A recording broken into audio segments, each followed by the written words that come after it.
Hello everyone, आज date है 22 अक्टूबर 2021 और द हिंदू न्यूज एनालिसिस में आपका स्वागत है। इस वीडियो में हम द हिंदू की इंपॉर्टेंट न्यूज को एग्जाम के पॉइंट ऑफ व्यू से डिस्कस करेंगे। नीचे डिस्क्रिप्शन बॉक्स में Telegram channel volcano IAS academy का लिंक दिया हुआ है। First important article the Hindu के फ्रंट पेज से हमारे जो प्राइम मिनिस्टर हैं वो ग्लासगो में जो COP26 की मीटिंग होने वाली है उस क्लाइमेट मीटिंग को अटेंड करेंगे। 31 अक्टूबर को वो ग्लासगो की विजिट पर जाएंगे।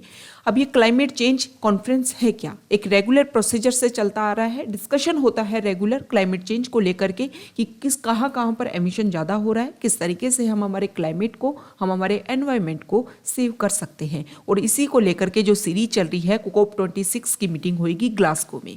अभी हमने कुछ टाइम से रेगुलर देखा होगा कि बहुत सारे डेलीगेशन, जैसे कभी यूके से, कभी यूएस से और कभी यूरोपियन यूनियन से हमारी दिल्ली उन्होंने विजिट की और इंडिया के जो क्लाइमेट गोल्स हैं उनको डिस्कस किया। डिस्कस करने का कारण यही है कि हमने जो भी टारगेट डिसाइड कर रखे हैं कि किस समय तक हम अपनी डेडलाइन डिसाइड करेंगे, किस तरीके से रिन्यूएबल एनर्जी के रूप में इंडिया ट्रांसफर करेगा, उन सब में ये सारे कंट्रीज ये चाहते हैं कि इंडिया जो है वो अपनी टारगेट डिसाइड करे कि इस ईयर तक, इस साल तक हम अपनी जो एमिशन है उसको जीरो डिक्लेयर कर देंगे। लेकिन ये मेजर क्लैश है डेवलप्ड कंट्रीज के बीच में एंड डेवलपिंग कंट्रीज के बीच में।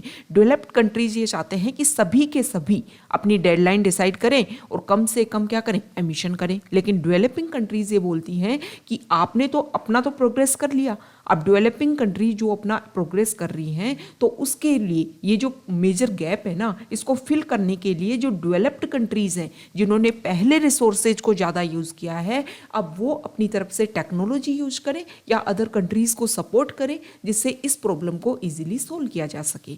अब ये तो प्रॉब्लम है, मतलब क्लाइमेट चेंज को यहाँ पर डिस्कशन किया जाएगा।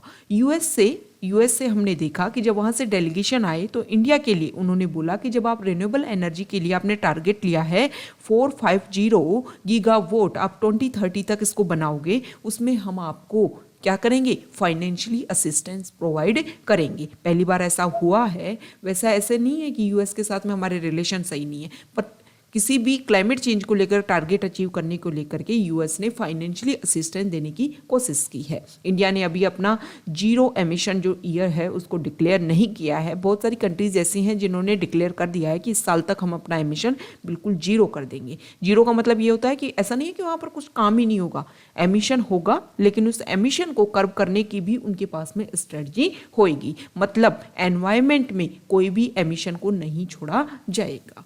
ओके, अब यहाँ पर हमने बात कर ली ग्लासगो जो लोकेशन है वो हमारे लिए इम्पोर्टेंट हो जाती है। एक तो वैसे देखो इस आर्टिकल में ये भी बोला गया है कि यूके के साथ में मिल करके हमारा जो इंडिया है वो one world, one solar, one grid जैसे इनिशिएटिव को इस समिट में लॉन्च किया जा सकता है। लेकिन अभी देखो ये मीटिंग होने दो, उसके बाद में क्या आउटकम आते हैं वो हमारे एग्जाम के पॉइंट ऑफ व्यू से इंपॉर्टेंट होंगे, क्योंकि एनवायरनमेंट आजकल प्रेजेंट टाइम में अगर हम देखें तो काफ़ी इंपॉर्टेंट रोल प्ले कर रहा है, काफ़ी ज़्यादा डिस्कशन किया जा रहा है। तो हर एग्जाम के पॉइंट ऑफ व्यू से इसकी जो भी मीटिंग है उससे क्या आउटकम्स निकलते हैं वो सब कुछ इंपॉर्टेंट हो जाता है।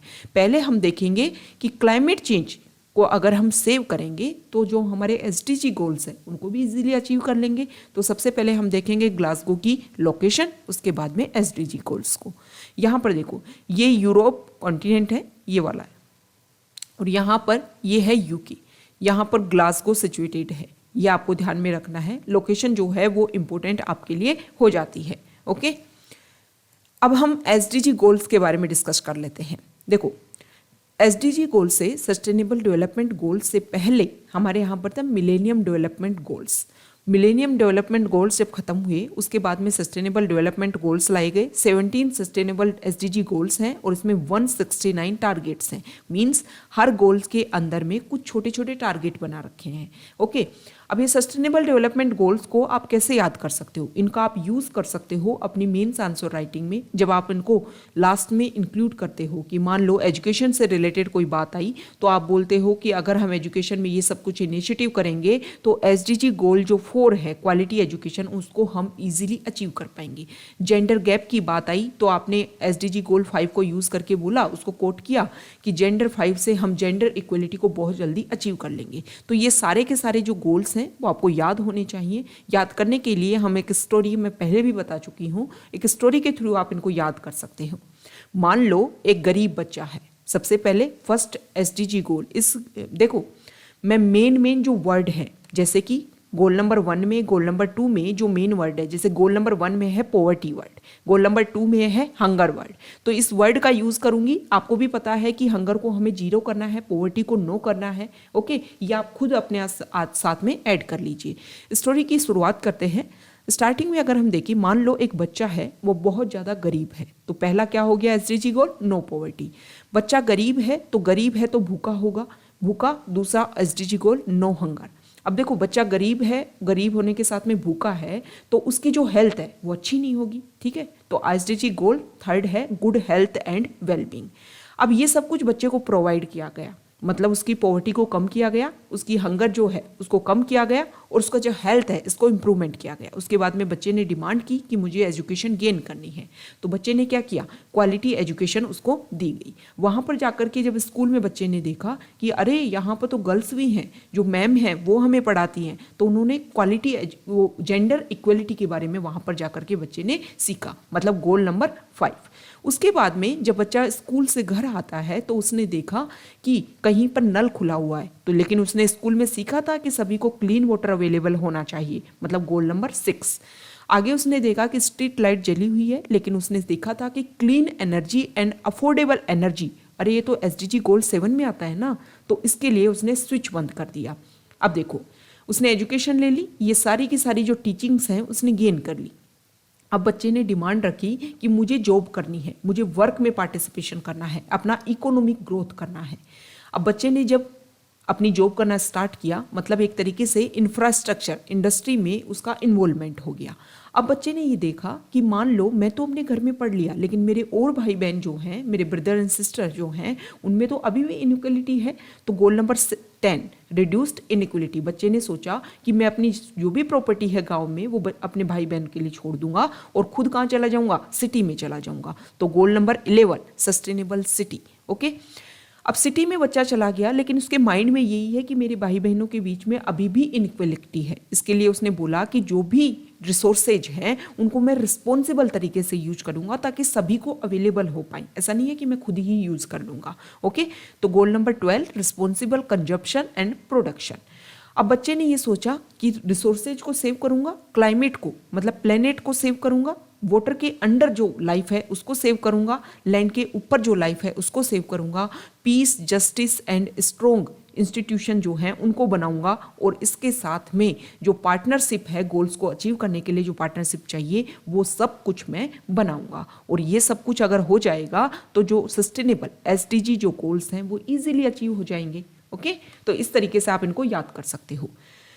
नेक्स्ट न्यूज है वैक्सीनेशन प्रोग्राम को लेकर के। 16 जनवरी से हमारे इंडिया में वैक्सीनेशन प्रोग्राम स्टार्ट हुआ था, और अब हमारे इंडिया ने 100 करोड़ डोजेज ऑफ कोविड-19 वैक्सीन को कंप्लीट कर लिया है। ये जो टारगेट है उसको अचीव करने में इंडिया को 9 मंथ्स लगे, लेकिन 900 करोड़ से 1000 करोड़ पर ट्रांसफर होने में ओनली हमने 19 डेज ली। यहाँ पर ये जो ग्राफ है ये दिखाता है कि किस टारगेट को अचीव करने में आपको कितना टाइम लगा। नेक्स्ट इंपॉर्टेंट न्यूज़, ये जो आर्टिकल है उसमें सुप्रीम कोर्ट ने बोला है जो फार्मर्स रेगुलर प्रोटेस्ट कर रहे हैं उनके लिए कि आप क्या कर सकते हो, प्रोटेस्ट कर सकते हो, आपको राइट है, लेकिन आप रोड जो हैं उनको ब्लॉक नहीं कर सकते हो। हालांकि जो फार्मर हैं वो बोल रहे हैं कि दिल्ली में उनको एंट्री दी जाए, वो सिर्फ और सिर्फ जंतर मंतर वाला एरिया या फिर रामलीला मैदान है वहाँ पर प्रोटेस्ट करेंगे, लेकिन एंट्री नहीं दी जा रही है क्योंकि गवर्नमेंट के द्वारा आर्ग्यूमेंट दिखाया जा रहा है कि लास्ट जनवरी की अगर हम बात करें, जब फार्मर्स को प्रोटेस्ट करने की एक तरीके से परमिशन दी गई थी तो उसकी वजह से काफ़ी ज़्यादा परेशानी देखने को मिली थी, बहुत सारे ऐसे केसेस सामने आए थे।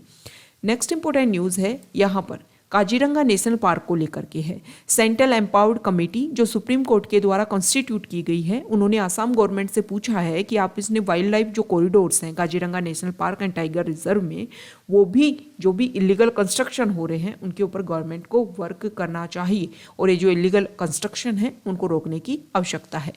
Next important news page number 2 से, यहाँ पर जो आर्टिकल है वो एनसीआरबी रिपोर्ट के बारे में है। एनसीआरबी रिपोर्ट एक बात कहती है कि अगर हम 2020 में देखें तो जो एल्डरली पर्सन है, मतलब ओल्ड एज जो पर्सन है हमारे इंडिया में, उनके ऊपर अटैक बहुत ज़्यादा होने लग गए हैं। मेन रीज़न ये है कि उनके क्लोजेस्ट सर्किल में, जैसे उनका मेड हो गया, वॉचमैन हो गया, और भी बहुत सारे लोग, उनको ये पता होता है कि उनकी फैमिली उनसे दूर रहती है और इसीलिए उनके ऊपर अटैक किया जाता है। गवर्नमेंट को क्या करना चाहिए, इन सारे जो भी ओल्ड एज पर्सन है उनके सारे डाटा सेव करने चाहिए, उनकी रेगुलरली वॉच करना चाहिए, मतलब फोकस किया जाना चाहिए, तभी जाकर के ये क्राइम कम हो सकते हैं। इसके अलावा जो ओल्ड पर्सन है, वो जिनको भी अपने यहाँ पर मेड रखते हैं, वॉचमैन रखते हैं, उन सब का पुलिस वेरिफिकेशन अच्छे से होना चाहिए। एनसीआरबी की बात की गई है, नेशनल क्राइम रिकॉर्ड ब्यूरो की। इसका हेडक्वार्टर न्यू दिल्ली में है। 1986 में इसको एस्टेब्लिश किया गया था मिनिस्ट्री ऑफ होम अफेयर्स के द्वारा। मेन कारण ये था कि हमारे इंडिया में जो भी क्राइम होते हैं उन सबको इन्वेस्टिगेटिंग करने के लिए क्राइम और क्रिमिनल के बारे में जो भी इंफॉर्मेशन है वो सब कुछ एक जगह अवेलेबल हो जाए। ओके, इसको सेटअप करने के लिए नेशनल पुलिस कमीशन 1977 से 1981 के बीच में उन्होंने रिकमेंडेशन दी थी, और मिनिस्ट्री ऑफ होम अफेयर्स की जो टास्क फोर्स है 1985, उसने भी रिकमेंडेशन दी थी कि इस तरीके का कोई ब्यूरो होना चाहिए जहां पर सारी की सारी जो भी इंफॉर्मेशन है वो एक जगह सेव हो सके। Next important news page number 3 से। यहाँ पर जो आर्टिकल है वो इंडिया और यूके की जो मिलिट्री एक्सरसाइज है उसके बारे में बता रखा है। मिलिट्री एक्सरसाइज का नाम है जॉइंट मिलिट्री एक्सरसाइज गोकन शक्ति विद इंडियाज आर्म्ड फोर्सेज। इसके अलावा यूके के साथ में हमारी एक और मिलिट्री एक्सरसाइज होती है जिसका नाम है अजय वॉरियर। आपको नीचे कमेंट बॉक्स में ये बताना है कि मित्र शक्ति जो मिलिट्री एक्सरसाइज है वो कौन से कंट्री के साथ में इंडिया करता है, ये आपको नीचे कमेंट बॉक्स में बताना है। नेक्स्ट इंपॉर्टेंट न्यूज़ है एडिटोरियल पेज से। फर्स्ट जो आर्टिकल है ये वैक्सीनेशन को लेकर के ही है कि इंडिया ने अपना कभी भी अपनी साइट को नहीं खोया, रेगुलर अपना जो गोल है उसको अचीव करने के लिए कोशिश करते रहें, और अगर हम ज़्यादा कुछ ना बोलें तो इस साल के अंत तक सभी जो एडल्ट्स हैं उनको एलिजिबल हो जाएंगे कि उनको वैक्सीनेशन की दोनों डोज मिल जाएंगी। ओके, इंडिया के रेगुलर लगे रहने से और जो वैक्सीनेशन प्रोग्राम को जिस तरीके से सीरियसली लिया हमारे हेल्थ वर्कर्स ने और साथ में हमारी पॉपुलेशन ने, उसी के थ्रू ही ये जो टारगेट है उसको हम अचीव कर पा रहे हैं। अब इंडिया ने के बारे में इस आर्टिकल में बताया गया है कि इंडिया ने देखो रेगुलर कोशिश की। हमारे यहाँ पर जो serum institute of India, Bharat biotech, मतलब इंडिपेंडेंट हमने अपनी खुद की इंडिजिनस वैक्सीन बना ली ICMR के साथ में मिलकर के। ये बहुत ही बेहतरीन इनिशिएटिव है। इसके अलावा इंडिया ने ना सिर्फ इस वैक्सीन का यूज़ अपने लिए किया बल्कि अदर कंट्रीज़ को जहाँ भी ज़रूरत थी उन सब को भी हमने अवेलेबल करवाने की कोशिश की। नेक्स्ट जो आर्टिकल है, अभी कल हमने देखा था कि मॉस्को में 10 कंट्रीज़ अफगानिस्तान के साथ में जो रीजनल कंट्रीज़ हैं उनके हेड, उनकी तरफ से कोई रिप्रेजेंटेटिव ये मिलते हैं तालिबान के साथ में। मॉस्को में मीटिंग हुई और जो 10 नेशन हैं उन्होंने डिस्कशन किया कि किस तरीके से अफगानिस्तान को दोबारा से रिवाइवल करने में हेल्प की जा सकती है। हालांकि यूनाइटेड नेशन ने अपनी तरफ से भी कुछ फंड यहाँ पर क्रिएट करने की कोशिश की है जिसकी वजह से जो भी ह्यूमैनिटेरियन क्राइसिस है अफगानिस्तान में उसको दूर किया जा सके। अब इस आर्टिकल में ये भी बताया गया है कि देखो जो तालिबान है, लास्ट टाइम जब तालिबान ने रूल किया था तो अपनी पूरी डिक्टेटरशिप रखती थी, मतलब कुछ भी बात को मानने के लिए तैयार नहीं था। लेकिन अगर हम देखें तो लास्ट 40 ईयर्स में तालिबान ने अपने आप को काफ़ी ज़्यादा चेंज किया है। तालिबान इस बार ये बोल रहा है कि मैं हर किसी पर्सन के राइट्स हैं उनको सेव करने की कोशिश करूँगा, मतलब एक तरीके से लीगल तरीके से गवर्नमेंट चलाने की वहाँ पर बात की जा रही है। इंडिया के अगर इंटरेस्ट की हम बात करें तो अफगानिस्तान में हमारा काफ़ी लंबे समय से इंटरेस्ट रहा है। इसी को ध्यान में रखते हुए हमने बहुत ज़्यादा इन्वेस्टमेंट भी वहाँ पर किया था। इंडिया तो चाहता है कि अफगानिस्तान में इस तरीके की गवर्नमेंट हो जो टेररिज्म को ना बढ़ावा दे और उसके साथ में हमारी सेंट्रल एशिया तक जो रीच है वो भी इजीली हो पाए, और ये तभी हो पाएगा जब अफगानिस्तान के साथ में हमारे रिलेशन काफ़ी अच्छे होंगे। वैसे इंडिया ने पहली बार बात की है कि इंडिया भी असिस्टेंस देगा वहाँ पर जो अफगानिस्तान में जो लोग हैं उन सब के लिए।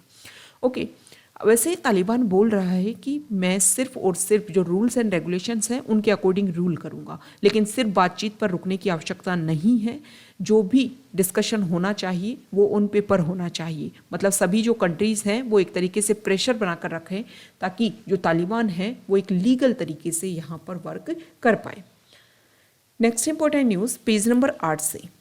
यहाँ पर जो आर्टिकल है वो उत्तराखंड के बारे में बता रखा है कि फ्लड की वजह से वहाँ पर 64 लोगों की जान चली गई है। बहुत सारे लोग ऐसे हैं जो खो गए हैं, उनके बारे में भी पता नहीं चल पा रहा है। ओके, नेक्स्ट इंपॉर्टेंट न्यूज़, यहाँ पर अभी हमने देखा कि यूरोप में हमारे यहाँ से चावल जाते हैं, उन चावल में ये बोला गया कि अरे ये तो जेनेटिकली मॉडिफाइड चावल है, इनमें तो कुछ प्रॉब्लम है, जिनको लेकर के बैन कर रखा है।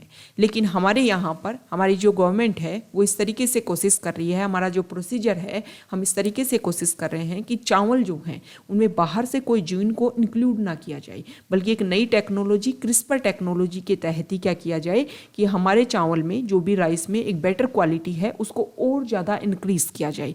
मतलब जो जीन जो बेटर क्वालिटी प्रोवाइड करते हैं उनमें म्यूटेशन करके उनकी जो अवेलेबिलिटी है उसको और ज़्यादा इंक्रीज किया जाए। ओके, तो ये सेफ्टी के लिए भी सही है, इसका टेस्ट कर दिया गया है। हालांकि जो इसकी एक कमेटी थी उसने अभी रिकमेंडेशन देने में थोड़ा लेट हो रहा है। अगर ऐसा होता है तो हम इजीली इस तरीके के राइस जो हैं वो ग्रो कर पाएंगे और अदर कंट्रीज़ में भी इस तरीके की जो टेक्नोलॉजी है वो सेफ डिक्लेयर की गई है, तो इससे इजीली हम अदर कंट्रीज़ में भी उसको एक्सपोर्ट कर पाएंगे। Next important news page number 9 से, यहाँ पर FATF को लेकर के है। पाकिस्तान काफ़ी लंबे समय से FATF financial action task force ने पाकिस्तान को ग्रे लिस्ट में डाल रखा था।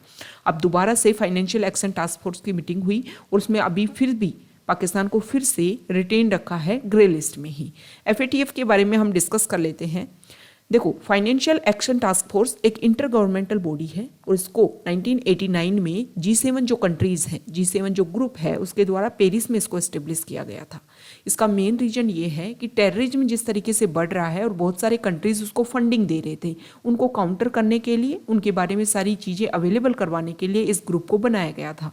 अगर हम इसके सेक्रेटरीट की बात करें तो पेरिस में organisation for economic cooperation and development means OECD का जो हेडक्वार्टर है वहीं पर इसका भी हेडक्वार्टर सिचुएटेड है। इसलिए FATF को बनाया गया था और FATF 2 लिस्ट मेंटेन करता है, black list and grey list. Next important news page number 10 से, यहाँ पर जो आर्टिकल है ये देखो, ये पिक्चर है कोणार्क जो सन टेम्पल है उड़ीसा में, उसको लेकर के कि 100 करोड़ जो वैक्सीन का जो माइलस्टोन हमने अचीव किया है उसको सेलिब्रेट किया जा रहा है।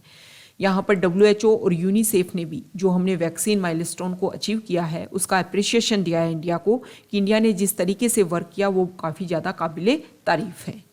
ओके, नेक्स्ट इंपॉर्टेंट न्यूज़ यहाँ पर देखिए पेज नंबर 11 से, एक सेकेंड, हाँ, मिस्टर ट्रंप जो US के पहले फॉर्मर प्रेसिडेंट रह चुके हैं, उन्होंने अपना खुद का सोशल मीडिया प्लेटफॉर्म लॉन्च कर दिया है। इस साल जनवरी में हमने देखा था कि वहाँ पर कुछ सोशल मीडिया से प्लेटफॉर्म से इनको बैन कर दिया गया था, क्योंकि ये माना जा रहा था कि ये जो भी वर्क कर रहे हैं, प्रोसीजर कर रहे हैं, उसकी वजह से वायलेंस क्रिएट हो सकता है। तो इसीलिए उन्होंने खुद का सोशल मीडिया प्लेटफॉर्म लॉन्च किया है और उस सोशल मीडिया प्लेटफॉर्म का नाम है ट्रुथ सोशल। ओके, इस सोशल मीडिया कंपनी उन्होंने बनाई है और जल्द ही इसका ऐप सब कुछ वो बनाएंगे। वो चाहते हैं कि जो भी ट्रुथ है वो सामने आए और सभी को इजीली पता चल सके। यहाँ पर यूनाइटेड नेशन जो है वो अफगानिस्तान में जो लोग हैं उनकी इकोनॉमी को बूस्टअप करने के लिए एक फ़ंड उन्होंने अनवील किया है।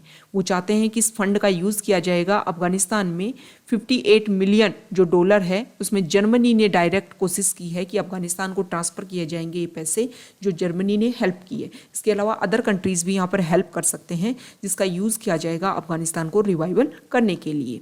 यहाँ पर एक रिपोर्ट पब्लिश हुई है कि फाइजर बायोटेक इन दोनों ने मिलकर के जो एक बूस्टर डोज बनाई थी उसकी एफिकेसी 95.6% देखी गई है और किसके खिलाफ भी जो डेल्टा वेरिएंट है उसको भी इसमें इंक्लूड किया गया है। ओके, तो देखो ये हमने इम्पोर्टेंट जो न्यूज़ है उनको डिस्कस किया। Okay, thank you.